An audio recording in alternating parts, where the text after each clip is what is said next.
My name is Alan Robock. I'm a professor in the Department of Environmental Sciences here at Rutgers. Thank you very much. So my first question that I have is, what are the environmental challenges and opportunities facing New Jersey's next governor? Well, I'll narrow down the question of environment to climate change, which is what I work on. There's a lot of other environmental issues. First of all, I'll give you my 10-word elevator speech about global warming. It's real, it's us, it's bad, we're sure, there's hope. And the bottom line is that greenhouse gases, mainly carbon dioxide, that we generate by burning fossil fuels, coal, oil, natural gas, are causing global warming. And global warming is going to be bad for most people. So as far as New Jersey goes, there's a couple issues. One is, can we reduce global warming? And what's our contribution to it? And the second issue is, how can we adapt to the global warming that's coming, and so it will have less of an impact?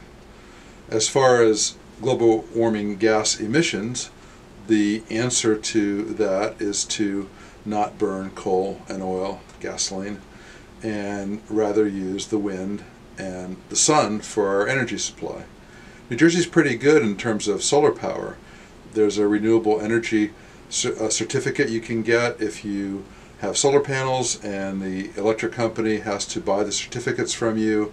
And so I have solar panels on my house. I get free electricity, plus I get 20 cents per kilowatt hour from these certificates. And so New Jersey has a very good support for that. And so that program has to be continued.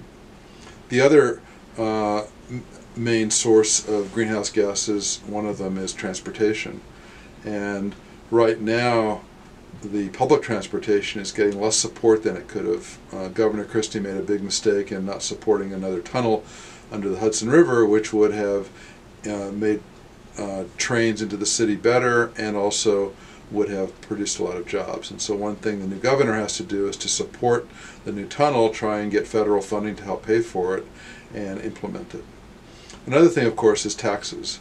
Taxes can affect people's behavior and expenditure of money. So right now, we increased the gas tax, I think about 20 cents a gallon very recently, which was really good. However, gasoline is still much too cheap. And so the way to change people's behavior is to gradually increase the price of driving your car, and that will be an incentive for people to get an electric car or get a car that's more efficient or use public transportation. Public transportation could be better subsidized so that it can be an economic decision that people would rather take public transportation than drive because it's cheaper. So supporting public transportation and being conscious of that we have to raise the price of gasoline, and that would help, and supporting the solar power process that's already going on in New Jersey. Some states do not have net metering like New Jersey. In other words, we can run our meters backwards and get paid for it. Other states don't allow that. So New Jersey is already pretty good when that comes to that. We just have to continue to keep doing that. Another source of power also is wind. And so there are some wind generators down in Atlantic City, but there are prospects, proposals for putting wind generators out in the ocean, and the new governor could support that also. Excellent. Thank you very much. Our final question, what are some of the threats climate change presents for New Jersey and its citizens in the next 10 years, 20 years, and possibly 30 years? So that's the other thing that the new governor can do, is to help us adapt to climate change. One of the things that's going to be happening for sure is sea level rise. Sea level is already rising because as the globe warms, it heats the water in the ocean and it expands. It also melts glaciers on land, and so more water runs into the ocean. That also makes sea level go up. It turns out on the Jersey Shore, sea level is rising about twice as fast as the global average because the land is sinking. So 20,000 years ago, there were huge glaciers covering North America, and they've melted, and the land is rising back up. But when glaciers formed, they pushed down the center of the continent, and it came up on the sides.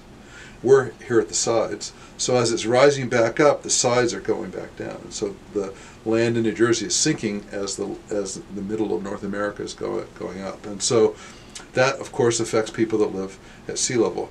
And so I live in Manasquan.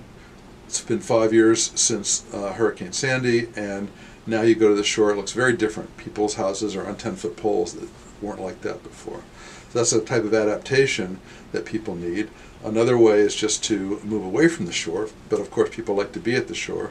And so right now there's flood insurance that's federally subsidized, and the rest of the country pays for rich people to live at the shore. And so if there could be some realization that sea level rise is happening, it's going to happen the rest of our lives, no matter what we do about greenhouse gases, because it's a slow process, and even if we stop putting CO2 in the atmosphere, there's enough heat that's going to continue to make the sea level rise. And so we have to be conscious of that. And there are catastrophic scenarios where sea level will go up by not 3 feet by the end of the century, but 6 feet. And so keep that in mind with building codes, with where we allow people to have public areas that maybe could be underwater, but then wouldn't be damaged. And so that's something people have to be aware of. Other impacts of climate change will be of warming will just be heat, and so be aware of that, and worry about people that don't have access to air conditioning. The global food supply will be affected by climate change, but that's rather complex, and it's not clear that for us in the mid-latitudes and for the type of food we eat, whether there'll be a large impact in the future, but that's something that's of great concern to people that have trouble getting access to food. The other question is, will there be more extremes, more severe storms?